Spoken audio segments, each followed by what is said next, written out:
자, 오늘도 지난주에 말씀을 이어서 보겠습니다. 지난주에 말씀 같은 말씀이 되겠어요. 창세기 16장 5절에서 16절까지 먼저 같이 봉독을 하겠습니다. 같이 읽습니다. 사레가 아브라함에게 이르되 내가 받는 모욕은 당신이 받아야 옳도다.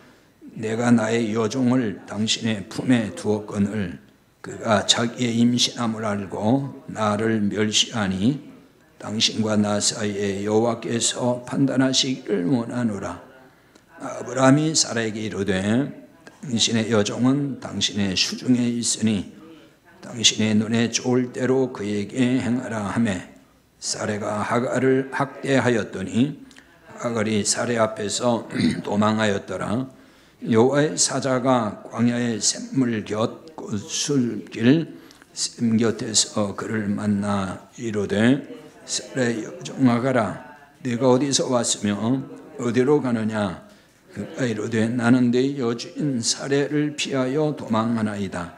여호와의 사자가 그에게 이르되 네 여주인에게로 돌아가서 그 수하에 복종하라.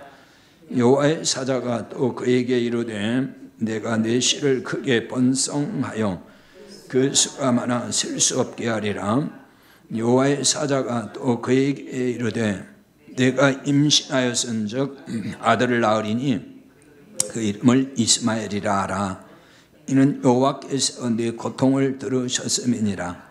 그가 사람 중에 들나귀같이 되리니 그의 손이 모든 사람을 치겠고 모든 사람의 손이 그를 칠지며 그가 모든 형제와 대항하여서 살리라 하니라. 하갈이 자기에게 이르신 여호와의 이름을 나를 살피시는 하나님이라 하였으니 이는 내가 어떻게 여기서 나를 살피시는 하나님을 비웃는고 함이라.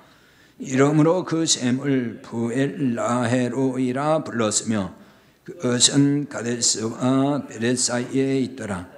하갈이 아브라함의 아들을 낳음에 아브라함이 하갈이 낳은 그 아들을 이름하여 이스마엘이라 하였더라. 하갈이 아브라함에게 이스마엘을 낳았을 때에 아브라함이 86세였더라. 아멘. 지난주 그 설교 영상을 찍었는데 소리가 안 들어갔어요. 그래서 벙어리 영상이 돼가지고 그걸 유튜브에서 내리고요. 그래서 오늘 이제 지난주 그 말씀을 다시 보고 재탕을 좀 하려고 하는데 그 뒤쪽에 지난주 다 보지 못했던 말씀까지 오늘 다 해서 같이 살펴보도록 하겠습니다. 지난주에 들었던 분들에게 좀 양해를 부탁을 하고 이 말씀을 같이 오늘 보겠습니다.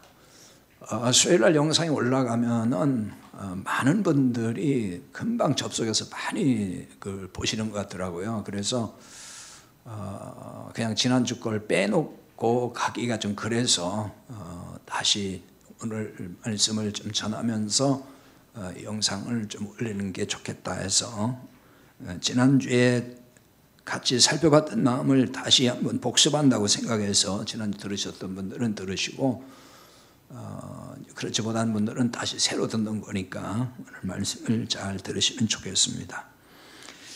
아브라함이 가나안에 이제 거한 지 10년이 지났다 그랬어요. 그런데 하나님께서 약속하신 자식은 없어요. 아들을 여전히 낳지 못하고 있죠. 그러니까 아브라함과 사레가 좀 조급함이 생겼겠죠. 걱정도 되고 나이는 자꾸 먹어가는데 왜 하나님이 주신다는 자식은 왜 없지? 그러면서 굉장히 이제 이 걱정을 했던 것 같아요. 사레가 더 아마 조급증이 나지 않았나 싶은데 결국 자기 여종인 하갈을 남편 아브라함에게 첩으로 주고 동침하게 만들었습니다. 그래서 하갈이 임신을 했어요. 임신하고 나니까 하갈이 돌변했습니다. 자기 여주인 사레를 멸시하기 시작을 하는 거예요. 사례가 이 종한테 멸시받으니까 이걸 견디겠습니까? 얼마나 힘들겠어요. 이 견디지 못하고 이 화풀이를 지금 남편에게 하는 거예요. 자신이 겪는 고통이 마치 아브람 남편의 책임이란 듯이 말을 하죠. 그게 오늘 5절을 읽었던 말씀인데 다시 보겠습니다. 사레가 아브람에게 이르되 내가 받는 모욕은 당신이 받아야 옳도다. 내가 나의 여종을 당신의 품에 두었거늘 그가 자기의 임신함을 알고 나를 멸시하니 당신과 나 사이에 여호와께서 판단하시기를 원하노라. 이렇게 되어 있습니다. 아브람 가정에 벌어진 이 상황을 어떻게 이제 봐야 할까 하는 건데요. 지난번에도 설명을 드렸습니다만 하갈은 율법을 말하고 있어요. 율법의 상징이죠. 그걸 보여주는 게 갈라디아 4장 25절이라 그랬죠. 자, 거기 적어놨으니까 또 볼까요? 이 하갈은 아라비아에 있는 신의 산으로서 지금 있는 예루살렘과 같은 곳이니 그가 그 자녀들과 더불어 종로로 타고. 하갈은 아라비아에 있는 뭐라고요? 신의 산. 신의 산으로 지금 있는 예루살렘과 같은 곳이다. 그 당시 예루살렘을 말하는 거예요. 신의 산은 율법을 주신 곳이잖아요. 그러니까 율법의 상징인 거고 예루살렘도 역시 율법의 상징이에요. 그래서 하갈이 이렇다는 얘기는 하갈은 지금 율법을 상징한다. 그걸 보여주는 거죠. 아브라함의 가정은 복음을 받은 가정이죠. 믿음의 가정이에요. 하나님께 복음의 말씀을 들었잖아요.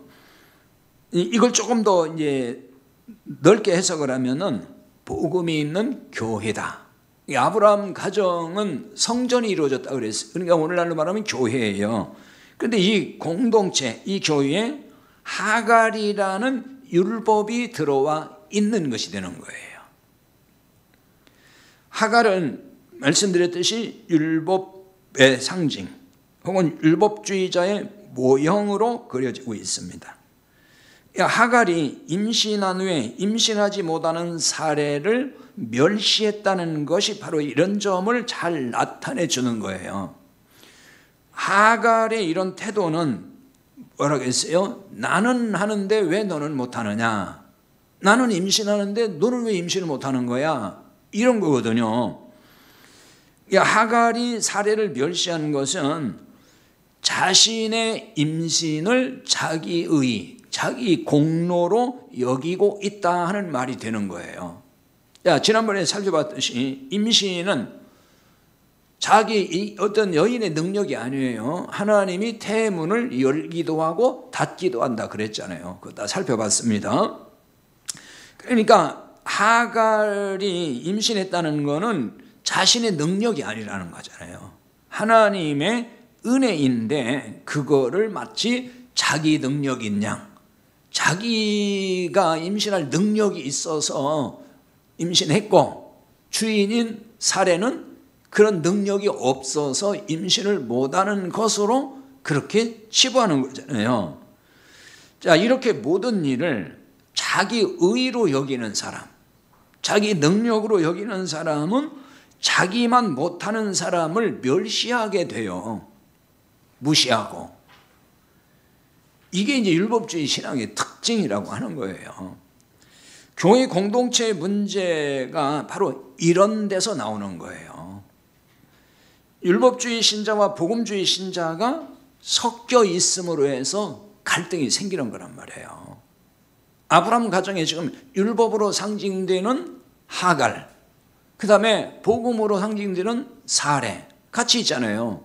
거기서 지금 문제가 생긴 거예요. 그러니까 교회도 똑같은 거예요. 하갈이 사례를 멸시하듯이 율법주의 신자는 그 복음주의 신자를 멸시할 수 있다는 겁니다.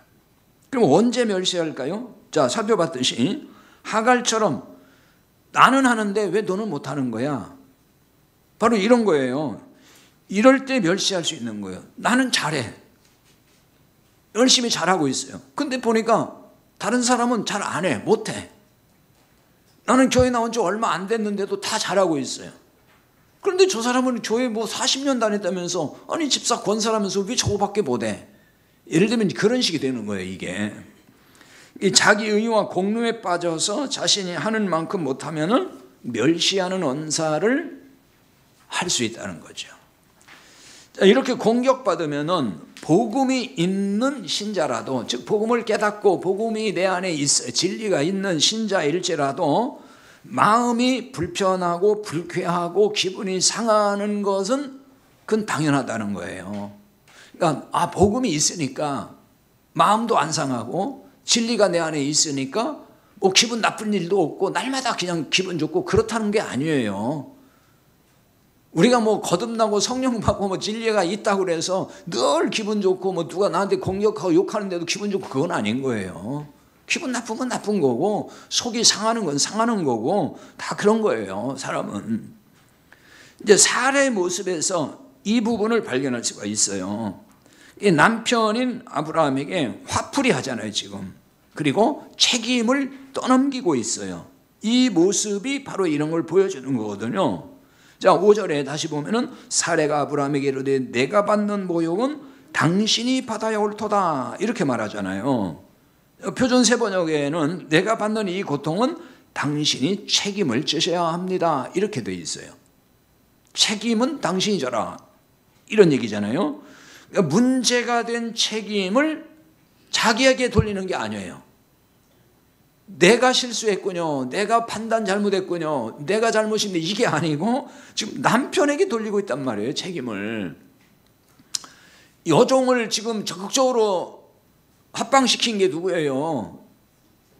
사례가 그랬잖아요. 아브라함이 요구한 게 아니었잖아요. 그런데 책임은 지금 문제가 되니까 남편에게 돌리고 있다는 거죠.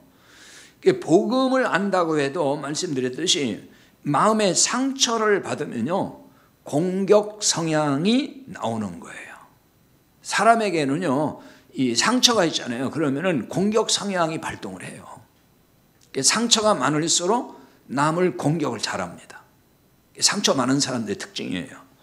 자, 5절에 모욕했다는 말이에요. 모욕이란 말이 나오죠. 이 모욕이란 말이 하마스란 말인데 폭력, 부당한 행위 그런 뜻을 가지고 있어요. 이 말은 상처를 입다 이런 동사에서 나온 말이에요. 상처를 받았다. 거기서 나온 말이 여기 모욕이란 말이에요. 사례는 하갈에게 큰 상처를 받은 거잖아요. 종이 지금 주인에게 대들고 멸시하니까 얼마나 상처가 되겠습니까? 그 상처를 받고 아브라함을 공격을 했어요. 상처받은 책임이 자신에게 있지만 책임을 남편에게 돌리고 있다는 거죠. 이런 현상이 율법주의 신앙에서 나오는 문제점 중에 하나가 되는 겁니다. 분명히 사례는 하나님께 복음을 들었다고 말할 수가 있어요. 좀 아브라함 같이 사니까 그 복음의 가정이잖아요. 직접 하나님께 그 복음의 말씀을 듣지 못했다 할지라도 아브라함을 통해서, 남편인 아브라함을 통해서라도 분명히 들었을 거라고요. 하지만 율법주의자 하갈로부터 공격을 받으니까 거기서 상처를 입고 남편을 공격하고 있다는 것입니다. 우리가 복음을 안다고 해도 이런 모습이 나타날 수 있다 그 말이에요.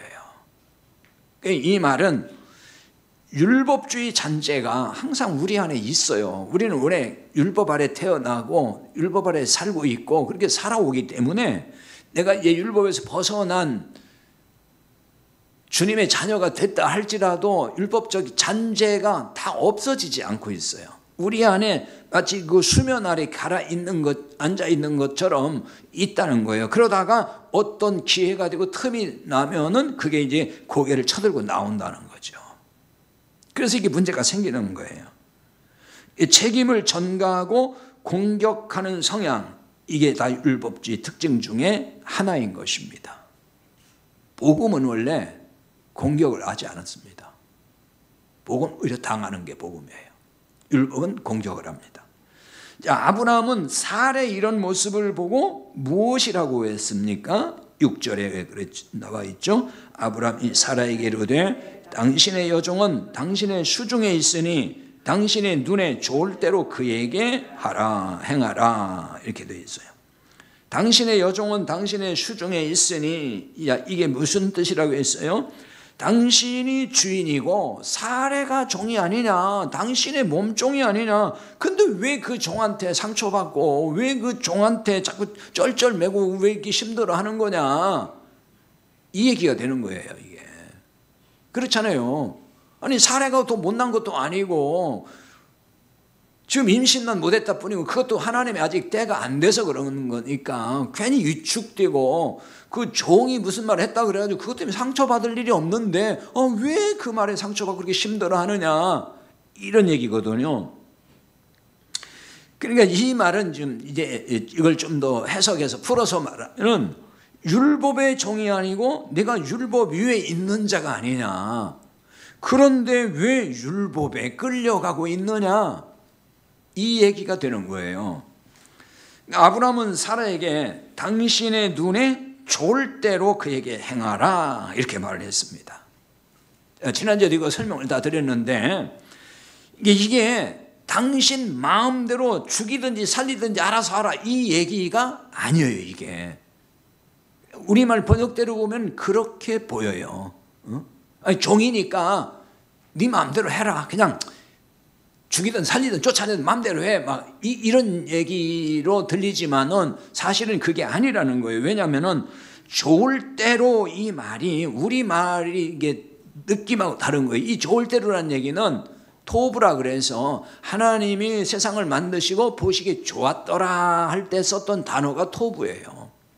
이 선하다 그 말이다. 선하다, 좋다. 이 말은 어디서 온 말이냐면 옳게 행동한다, 바르게 행동한다 하는 데서 온 말이에요. 이게 토브라는 말이, 선하다는 말이. 사례가 하갈에게 어떻게 해야 된다는 얘기죠? 선하게 해줘야 된다, 옳게 행해야 된다, 그 얘기인 거예요. 내 눈에 좋을 대로 그냥 마음대로 해라 이런 뜻이 아니고, 비록 하갈이 사라에게 멸시하고 무시하는 말을 할지라도 그래도 너는 그에게 선하게 해줘라, 옳게 해줘라, 그 얘기입니다. 그러니까 멸시받았다고 되갚아주려고 하지 말아라, 원수 갚으려고 하지 말아라, 그 얘기인 거죠. 왜냐하면 이게 복음이니까. 그런데 사례는 하갈을 학대했다고 나온단 말이에요. 그러니까 좀 헷갈리죠. 이렇게 얘기를 하면은 아니 왜 그럼 학대했을까? 6절 아버지 그랬죠. 사례가 하갈을 학대하였더니. 그러니까 학대해도 좋아 그 말로 해석을 하면은 이것이 자연스럽게 그냥 풀려요. 근데 이 원래 뜻을 보면은 그 말이 아닌 거예요. 근데 여기 학대하다는 말을 아나라고 하는 말인데, 물론 여기 괴롭힌다, 뭐 천하게 한다 이런 뜻과 함께 이긴다, 이기다 그런 뜻이 있어요. 모든 단어는 하나의 뜻만 있는 게 아니고 여러 뜻이 있는 거예요. 그래서 여기 이렇게 이제 문자대로 괴롭힌다, 이 학대한다를 괴롭힌다의 뜻으로 보면은 사례가 인간적으로 옳게 행한 것이 아닌 거죠. 그렇게 되면은 선하게 행한 게 아니잖아요. 하갈을 괴롭혔다 그러면은 선하게 한 게 아니잖아요. 되갚아 준 거지 그게 바로. 하지만 여기 이제 아나, 학대하다, 아나라는 말을 이기다는 뜻이다 그랬죠. 그 이기다는 뜻으로 보면은 그 뜻을 여기다 갖다 붙여 놓으면은 좀 다른 관점이 보이는 거예요. 다른 관점이. 하갈은 율법주의 상징이다 그랬죠. 이렇게 보면 이게 지금 무슨 뜻이냐 그러면은 율법주의를 이기라는 말이 된다는 거예요. 율법주의는 이겨야 될 대상이다. 그러니까 물리적으로 이겨야 된다는 얘기가 아니에요. 그러니까 싸워서 이기라는 얘기가 아니고 물리적인 충돌을 통해서 욕하니까 나도 욕하고 나한테 대드니까 나도 같이 물리적으로 충돌해가지고 이기라는 얘기가 아니고 복음으로 이기는 거, 그걸 말하는 거죠. 그렇게 이겨야 된다는 거예요. 그러니까 복음이 있는 사람은 힘들게 한다고 해서, 나를 힘들게 한다고 해서 내가 또 같이 힘들게 하거나 그러지 않아요. 그게 복음의 능력인 거예요. 근데 율법은 안 그래요. 되갚아요. 그러니까 구약에 그 얘기 나오잖아요. 이는 이로, 눈은 눈으로. 그거 되갚는다는 거예요. 그게 율법이라는 거예요. 근데 복음은 그게 아니란 말이에요. 되갚지 않습니다. 따라서 율법주의를 이기는 것이 뭐냐? 그게 옳게 행하는 것이다. 옳게 행하는 것이 복음으로 사는 것이고 복음으로 이기는 거. 그게 옳게 하는 거, 그게 선인 거예요. 그러니까 하나님의 선은 복음으로 나타났거든요. 이걸 말해주는 거예요. 율법주의는 타협의 대상이 아니에요. 복음으로 물리치고 이겨야 될 대상이 되는 겁니다. 그러니까 사례가 하갈을 괴롭혀도 안 되지만은 또 그렇다고 반대로 또 동정심에서 적당히 타협을 해도 안 된다는 거예요. 둘 다 안 되는 거죠. 율법주의자들이 두려워서 복음의 진리를 정확하게 전하는 것을 포기할 수는 없다는 거예요. 율법주의 신앙을 가진 교인들이 싫어할까 봐서 적당히 타협할 수가 있어요. 사람이니까, 사람이 그런 마음이 생기거든요. 실제로 교인들이 싫어할까 봐서 복음을 정확하게 전하지 않는 목회자들도 있다는 거예요. 제가 그런 얘기를 들어봐요. 왜냐하면 참 복음만 전하면 처음에는 혼란을 일으키고 싫어하고 반대하고 이런 사람들이 나오거든요. 그래서 율법주의 신자들이 반발할 수가 있거든요. 심하면 교회를 떠난다고 그 사람들이. 또는 이 교회 재정이 나빠지기도 하고 또 교인들이 열심히 식어가기도 하고. 왜 그럴까요? 이런 현상은 율법주의 교인들이 복음을 깨닫기 전까지는 얼마든지 이렇게 나타날 수가 있어요. 왜냐하면 율법과 복음은 항상 반대거든요. 율법은 뭘 열심히 해야만 된다고 그러잖아요. 그래야 복 받는다고 하잖아요. 근데 복음은 뭐예요? 그렇게 열심히 뭘 해서 되는 게 아니고 하나님의 은혜로 다 믿음으로 받는 거다. 이렇게 얘기하니까 반대가 되는 거란 말이에요. 그러니까 열심히 하던 사람들이 이제 안 하는 거예요. 그렇게 되니까. 그러니까 복음을 제대로 깨닫고 거기서 나오는 열심이라는 게 있고 깨닫지 못한 상태 율법적 열심이 있는 거거든요. 이게. 열심은 두 가지가 있어요. 근데 깨닫기 전에는 열심히 왜 해요? 열심히 해야 복 받는다고 생각하니까. 근데 복음을 깨닫기 전에는 열심히 하지 말라는 말로 들어요. 그러니까 이제 안 하는 거예요. 그때부터. 그러니까 헌금도 안 내고 열심히도 안 하고 그러면서 이제 막 불평하는 거죠. 무슨 설교를 저렇게 이상하게 한다고. 그게 반대하고 그게 싫어가지고 떠나고 이렇게 되는 거란 말이에요.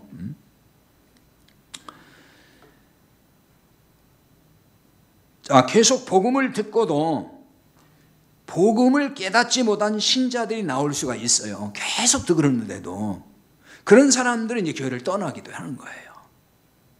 못 알아들으니까 자꾸 힘든 거예요, 본인이. 6절 하반절에 하갈이 사례 앞에서 도망하였다라는 말씀이 이런 뜻이 되는 겁니다. 이 말씀은 바로 복음에 복종하기 싫어서 교회를 떠난다는 뜻이 되는 겁니다. 아브람 집에서 떠나간 하갈에게 하나님의 사자가 나타났습니다. 7절이죠. 여호와의 사자가 광야의 샘물 곁 곧 술길 샘 곁에서 그를 만나. 여기 사자라는 말은 천사 그런 뜻입니다. 천사, 말라크. 그래서 천사를 말합니다. 하나님의 사자가 하갈을 찾아와서 만난 곳이 술길 샘곁이죠. 술길 그랬죠. 뭐 술 파는 길 그런 데가 아니에요. 여기 술이라는 얘기는 슈르라는 말인데 성벽이라는 뜻이에요. 성벽. 성이 있는 곳. 즉 성벽이 있고 그 안에 사람들이 사는 마을, 어떤 도시가 형성된 것, 그런 뜻이 되는 겁니다. 이곳이 어디냐 그러면요, 가나안 서남쪽 애굽 북동쪽에 있는 지역이에요. 이름의 뜻이 성벽인데 이게 무슨 얘기냐면은 사람이 거기 지금 성을 쌓고 많이 산다는 얘기거든요. 사람이 많이 사는 곳은 항상 물이 있어야 돼요. 여기가 지금 사막인데 오아시스가 있다는 거예요. 물이, 샘이 있는 곳, 사람이 살 수 있을 만큼 물이 많이 나오는 지역이다, 이렇게 볼 수 있는 거죠. 그래서 여기에 도시가 형성되었다고 보는 것입니다. 근데 이곳은 가나안 남쪽 끝에 있는 브엘세바에서 애굽으로 내려가는 지름길입니다. 그래서 여기는 무역하는 사람, 이 상인들이 주로 이동하는 통로예요. 하나의 경로죠. 경유지. 하갈은 고향 애굽으로 지금 내려가는 거예요. 그러니까 고향 애굽으로 내려가기 위해서 광야를 가로지르는 이 길을 택했다고 볼 수 있는 것입니다. 하갈이 지금 애굽으로 내려가는 것, 무엇을 의미할까요? 우리 이건 영적으로 무엇을 가르치는 걸까요? 복음이 있는 공동체에 있다가도 율법으로 돌아가려는 교인이 있다 하는 걸 보여주는 거예요. 복음이 있는 교회에 있었어요. 그런데 그게 싫다고 못 알아들으니까 그러는 거죠. 그러니까 다시 율법으로 돌아가는 거예요. 특히 힘들고 어려운 일이 생기면은 율법주의 신앙으로 돌아가고자 하는 마음, 그런 유혹을 받을 수 있다, 그런 얘기입니다. 율법주의 신앙이 이렇게 끈질겨요. 청산이 잘 안 돼요. 보면은 아마 태어날 때부터 율법 아래 태어나고 그렇게 쭉 자라왔고 그런 풍토에서 신앙생활을 했기 때문에 보여집니다. 그걸 끊어내기가 참 쉽지 않다는 거죠. 그 현상이 바로 뭐냐면은 우리가 이게 신앙생활을 잘 하고 있잖아요. 어느 날 내가 진리를 깨닫고 굉장히 자유한 신앙생활을 하고 있어요. 근데 살다 보면은 항상 좋은 일만 있는 게 아니잖아요.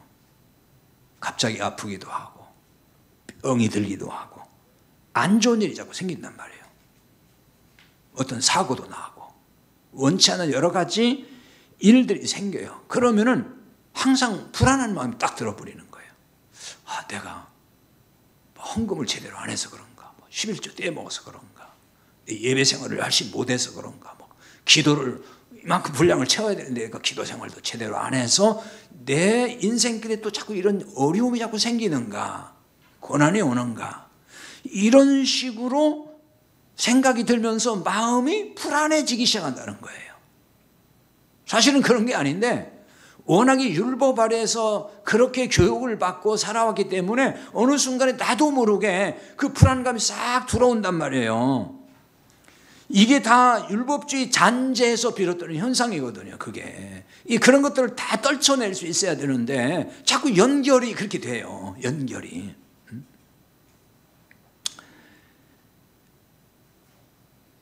8절 보겠습니다. 이르되 사레 여종 하갈아, 네가 어디서 왔으며 어디로 가느냐? 그가 이르되 나는 내 여주인 사레를 피하여 도망하나이다. 이 말을 들은 하나님의 사자가 하갈에게 지금 무엇이라고 하죠? 9절입니다. 여호와의 사자가 그에게 이르되 내 여주인에게로 돌아가서 그 수하에 복종하라, 이렇게 나오잖아요. 여주인에게 돌아가서, 그러세요. 돌아가라는 거예요. 너 왜 떠났느냐? 다시 돌아가라. 무슨 뜻일까요? 이거는 복음이 있는 것으로 돌아가라, 그 얘기죠. 아브라함과 사라의 가정은 복음이 있는 집이잖아요. 오늘날로 말하면은 복음이 있는 교회로 돌아가라. 돌아가야 된다, 그거예요. 돌아가다는 얘기는 슈브라 그래서 이건 회복한다는 뜻이 있어요. 혹은 새롭게 한다, 이런 뜻이 있습니다. 내 여주인에게 돌아가라는 말은 지금까지 관계에서 좀 변화를 줘라, 그렇게 해서 내가 새롭게 돼야 된다, 이 얘기인 거예요. 그러니까 사례와 새로운 관계로 회복하라, 그런 뜻인 거죠. 그러므로 온전한 복음의 사람으로 새롭게 되라. 그런 말이 되는 겁니다. 이것은. 자, 이런 것은 복음이 있는 교회로 돌아갈 때에 나타나는 변화가 이런 거죠. 왜? 복음이 들어와야 새롭게 되는 거지. 복음이 내 안에 들어오지 않으면 새롭게 될 수가 없어요. 그리고 그 수화에 복종하라 그랬거든요. 여기 이제 9절에 여기 복종하라 하는 말이 아까 6절에 학대하다 그 말과 같은 단어예요. 아나 그랬죠? 같은 단어입니다. 근데 학대하다, 괴롭힌다 그런 뜻인데 여기서는 그 뜻이 아니에요. 이제 원문의 시제상으로 보면은 이거는 겸손히 굴복하라 그런 뜻입니다. 겸손히 굴복하라. 이 겸손히 복음에 굴복하는 길이 하갈이 살 수 있는 길이라는 얘기죠. 하갈이 복음 있는 집으로 돌아가서 그 복음에 복종하는 길이 하갈이 영적으로 사는 길이다. 그 얘기인 거예요. 자, 하갈은 복음이 있는 아브라함의 집으로 돌아가긴 했습니다. 천사의 말을 듣고 갔어요. 돌아갔어요. 거기까지는 잘한 거예요. 그러나 복음에 복종하지를 않았어요. 자, 이걸 알 수 있는 것이 창세기 21장이거든요. 21장에 보면은 거기 이삭, 아브라함이 이제 그 100세 아들을 낳고 이삭이 젖되는 날에 큰 잔치를 베풀었거든요. 그 잔칫날인데 하갈의 아들 그 이스마엘이 이삭을 놀렸다 하고 나와요. 전에 성경이 희롱했다 이렇게 나오거든요.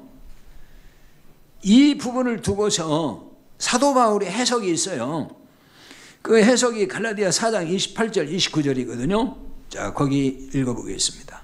형제들아, 너희는 이삭과 같이 약속의 자녀라. 그러나 그때 육체를 따라 난 자가 성령을 따라 난 자를 박해한 것 같이 이제도 그러하도다. 이게 그 상황에 대한, 그 이야기에 대한 복음적 해석이에요. 이게 너희는 이삭과 같이 약속의 자녀다. 약속의 자녀라는 얘기는 복음의 자식이다 그런 얘기예요. 똑같은 얘기예요. 이삭은 하나님의 은혜로 태어난 자식이잖아요. 약속의 자녀였잖아요. 하나님께 복음을 듣고 그 복음의 자식이 이삭이란 말이에요. 그러나 그때 육체를 따라 난 자는 율법을 따라 난 자, 율법의 자식을 말하는 그게 누구예요? 하갈의 자식 이스마엘. 그 이스마엘이 성령을 따라 난 자를 박해한 것 같이, 그러니까 성령을 따라 난 자는 약속의 자녀, 같은 얘기예요. 같은 얘기예요. 그 성령을 따라 난 자, 복음의 자식을 박해한 것 같이 이제도 그러한다. 지금도 그런 일이 벌어진다 그 얘기거든요. 지금도. 그러니까 복음이 있는 집, 교회라 그랬죠. 여기 있다고 해서 모든 복음을 깨닫고 아는 것이 아니에요. 하갈이 아브라함과 함께 오래 살았어요. 사실은 오랫동안 살았음에도 복음을 깨닫지 못했어요. 이처럼 오랫동안 복음의 말씀을 듣고도 깨닫지 못하는 신자들이 있다고요. 그게 안타깝고 답답한 거예요. 깨닫는 사람은 잘 깨달아요. 근데 못 깨닫는 사람은 아무리 얘기를 해줘도 엉뚱한 소리를 한다고요.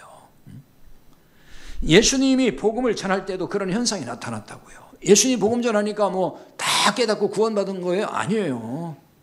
복음을 알아듣고 깨달은 자는 거의 없었어요.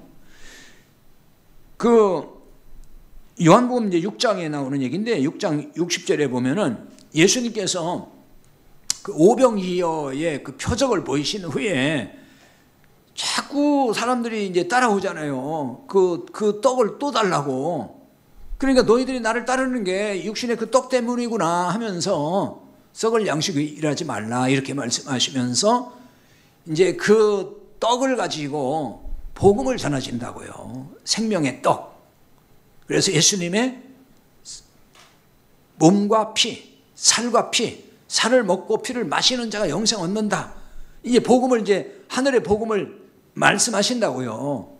그러니까 그 얘기를 듣던 사람들이 뭐라고 하냐면 요한 6장 60절에 보면은 이 말씀은 어려워서 누가 듣겠느냐, 너무 어렵다, 누가 듣겠느냐, 이런 얘기를 한다고요.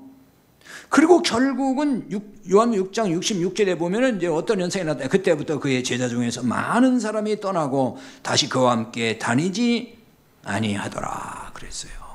그의 제자 중에서 12제자가 아니고 예수님을 그렇게 따랐던 사람들이 다 떠났다는 거예요. 거의 많은 사람이라는 얘기는 대다수 거의 다 그런 뜻이에요. 그 예수님께 그렇게 복음의 말씀을 듣고도 못 알아듣고 깨닫지 못한 사람을 이렇게 떠나더라 그 얘기예요. 떠나고 만다는 거예요. 자, 이제 하갈에게서 난 자손의 번성에 대해서 천사가 이제 말씀을 줍니다. 10절입니다.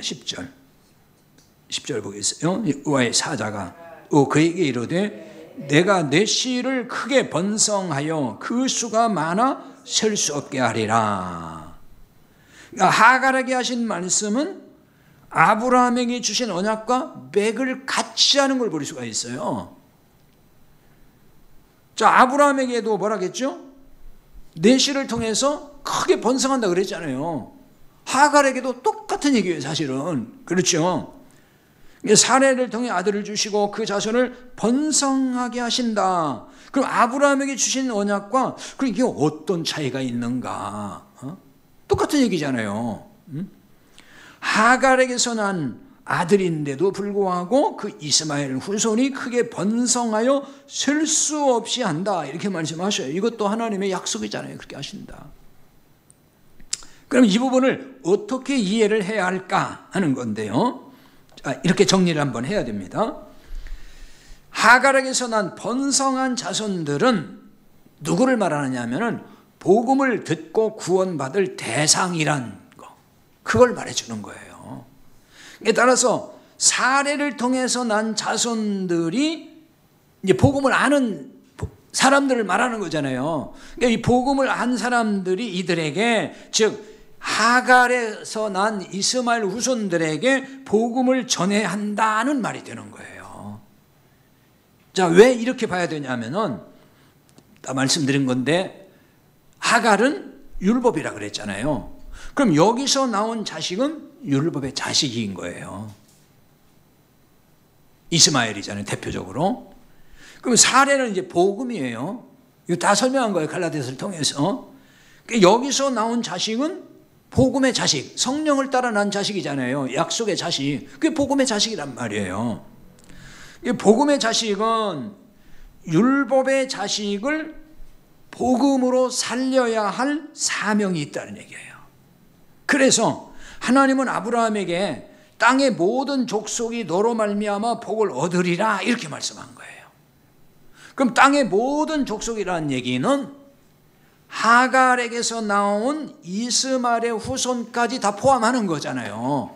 그렇죠. 특정한 족속만이 아니고 모든 족속이니까 그 율법의 자식들, 그들도 다 아브라함의 후손을 통해서 복을 받아야 될 대상, 그 말은 뭐예요? 구원받아야 될 대상, 그 얘기잖아요. 그러니까 복음을 전해줘야 된다는 그들에게. 그러므로 하갈에게서 난 자손은 그 자손의 수가 셀 수 없이 많다는 건 뭘 의미하는 걸까요?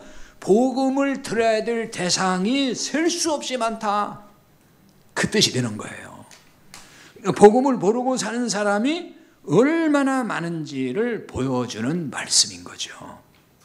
그래서 하나님의 사자가 하갈에게 아들을 낳으면은 이름을 이스마엘이라고 지으라 그랬습니다. 여기 11절에 이스마엘이 나오는데 이스마엘이라는 말은 어떤 뜻이냐? 하나님께서 들으신다, 그런 뜻이에요. 항상 사람 이름에 엘자가 들어가면 하나님이라는 뜻이에요. 하나님. 하나님이라는 말이 엘이에요. 엘. 히브리 말로요. 하갈의 고통을 들으셨다는 말에서 나온 이름이 이스마엘입니다. 이 말의 의미는 그럼 뭘 보여줄까요? 율법이 주는 고통을 알고 하나님의 은혜를 구할 때 하나님이 들으신다, 그 얘기예요. 하나님 들어주신다. 율법이 주는 고통이 뭐겠어요? 율법의 짐을 지고 힘들게 사는 걸 말하는 거예요. 어떤 사람이 힘들게 사냐면요, 그냥 대충 그냥 하고 싶은 대로 사는 사람은 힘들게 사는 게 아니에요. 우리가 그러잖아요. 말씀대로 바르게 산다 뭐 이런 얘기 하잖아요. 그래서 그 말씀대로, 즉 율법대로 내가 반듯하게 살아보려고 애를 쓰는 사람이 바로 이런 고통을 경험하는 거예요. 그래서 신앙생활도 열심히 한 사람이 복음을 깨닫게 되면 잘 깨달아요. 열심히 안 하고 그냥 어쩌다 한 번씩 나왔다, 그냥 다 갔다, 이런 사람들은 오히려 뭐가 뭔지 잘 몰라요. 근데 열심히 했던 사람들이 왜 잘 깨닫냐면은 하면서 느낀 게 많아요. 내가 안 된다는 걸 많이 알거든요. 내가 말씀대로 열심히 살아보려고 했지만 오늘은 안 돼. 그걸 오늘날 깨달아요. 내가 그렇게 기도도 해보고 금식도 해보고 별걸 다 해봤지만은 안 되는구나. 솔직히 성격 하나도 안 죽어지거든요. 이거 다 제가 경험한 거예요. 저도 그냥 금식도 해보고 기도원도 가보고 다 해봤다고요. 안 돼요. 그게 뭐냐면은 하나님께 항복하라, 그 얘기. 그게 바로 내 힘으로 안 돼. 내가 스스로 안 돼. 그래서 복음이 필요하다는 거예요. 하나님의 은혜가 필요하다는 거예요. 그래서 복음을 깨닫는 거예요. 거기서 바로 이거구나. 이 고통을 경험하는 사람이 그렇지 않은 사람보다 복음을 잘 깨닫는다는 거죠. 그래서 이런 사람은 하나님께 이 고통에서 건져달라고 하나님을 부르게 되는 거예요. 그 부르는 게 그거예요. 하나님, 제 힘으로 이제 안 된다는 거 압니다. 저 안 돼요. 하나님, 저를 건져 주십시오. 그때 하나님께서 복음을 깨닫게 해서 그 율법에서 자유롭게 해주시는 은혜를 주시는 거예요. 그러나 율법의 고통에서 자기 힘으로 끝까지 벗어나려고 하면은 어떻게 될까요? 이 복음을 못 깨달으면은 자기 힘으로 거기서 자꾸 벗어나려고 애를 쓰거든요. 그러니까 그 사람들은 계속 그냥 주기적으로 금식기도 다니고 철야기도도 하고 자꾸 이런다고요. 목회자들도 그런 사람 많아요. 정기적으로 20일씩 금식기도 하고 기도원 들어가고 작정 기도하고 집에도 안 가고 강단에 이불 펴놓고 여기 자가하면서 그렇게 해요. 근데 그거 변할 줄 아세요? 안 변해요. 그런 목회자들 제가 보니까 절대로 안 변해요. 똑같아요. 그건 복음을 못 깨닫는 거예요. 그게 바로. 그래서 깨달아야 되거든요. 안 된다는 걸 알아야 안다는 얘기가 그 깨달으라는 얘기예요. 그 고통을 겪으면서 너 안 돼. 그러니까 나 의지해, 그 말이거든요. 네 힘으로 왜 자꾸 하려고 그래. 그거거든요. 자, 그게 12절이에요. 12절의 말씀 보겠습니다. 그가 사람 중에 들나귀같이 되리니 그의 손이 모든 사람을 치겠고 모든 사람의 손이 그를 칠지며 그가 모든 형제와 대항해서 살리라 하니라. 여기 들나귀같이 된다 그랬어요. 이게 지금 하갈의 후손, 이스마엘의 후손도 하는 얘기예요. 들나귀같이 된다. 여기 들나귀를 페레라고 하더니 히브리 말로 이건 야생 당나귀를 의미하는 거예요. 길들이지 않은 제멋대로 하는 그 야생 당나귀. 여기 이게 어디서 나온 말이냐면요, 열매를 맺다, 파라, 거기서 나온 말이에요. 뭐가 좀 연결이 좀 안 되는 것 같죠? 아니, 야생 당나귀하고 열매를 맺다하고 이게 무슨 상관이 있는가? 그러니까 이거는 영적으로 이런 걸 풀어야 돼. 이걸 못 풀면은 연관성이 없는 걸로 보입니다. 그러니까 그냥 놓치는데 이게 무슨 얘기냐면은 하나님 없이 스스로 열매 맺으려고 하는 율법주의를 말하는 거예요. 그래서 여기 야생 당나귀는 그거를 상징한다, 그 말입니다. 자기 힘으로 열매 맺으려고 한다는 거예요. 자기 힘으로 되지도 않는 거. 우리 힘으로 안 되잖아요. 율법의 고통에서 이 말은 자신의 힘으로 벗어나려고 한다는 뜻이 되는 거죠. 이게 이런 거예요.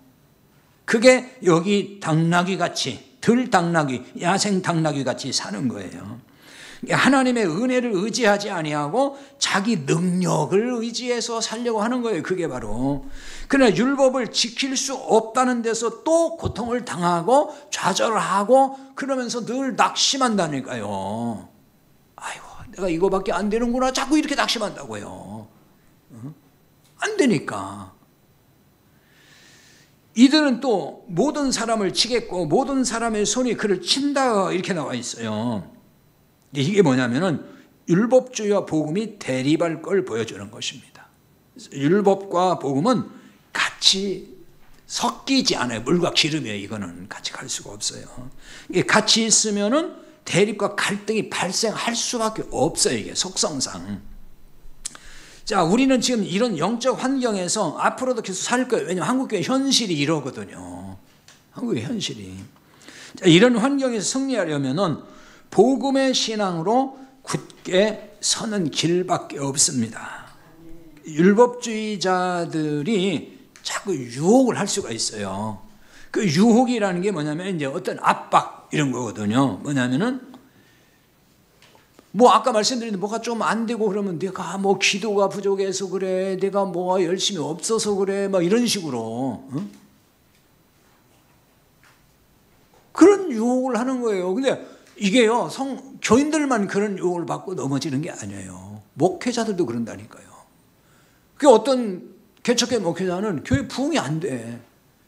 그러니까 항상 선배들이 뭐냐면 기도를 더 많이 하라 이거예요. 맨날 기도를 더 많이 하라. 그러니까 빡하면 기도원 들어가요. 금식 기도하고 온다니까.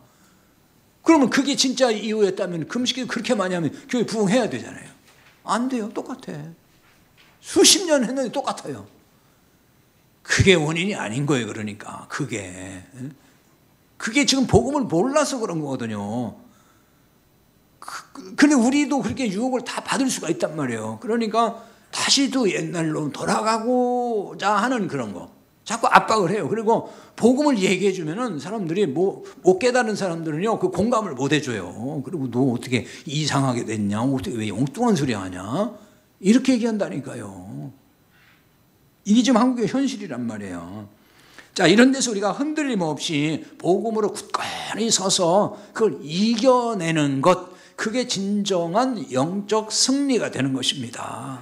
그래서 우리는 이제 자유하게 사셔야 돼요. 자유하게. 하나님은 절대로 기도 조금 했다고 해서 뭐 벌 주고 막 힘들게 이런 분 아니란 말이에요. 그 기도를 많이 해야만 하나님 뭐 은혜 준다 이런 말씀은 성경에 없어요. 양적으로 그런 거 따지지 않는단 말이에요. 중요한 건 내가 믿음의 기도를 하는 거, 몇 마디를 하더라도 그게 중요한 것이지 하루 종일 기도한다고 믿음의 기도냐고 그게 중언부언 말로만 하는 거지 그냥. 자, 오늘 우리가 여기까지 말씀하고 다음 주부터 17장에 들어가도록 하겠습니다. 우리 찬송을 453장 부르고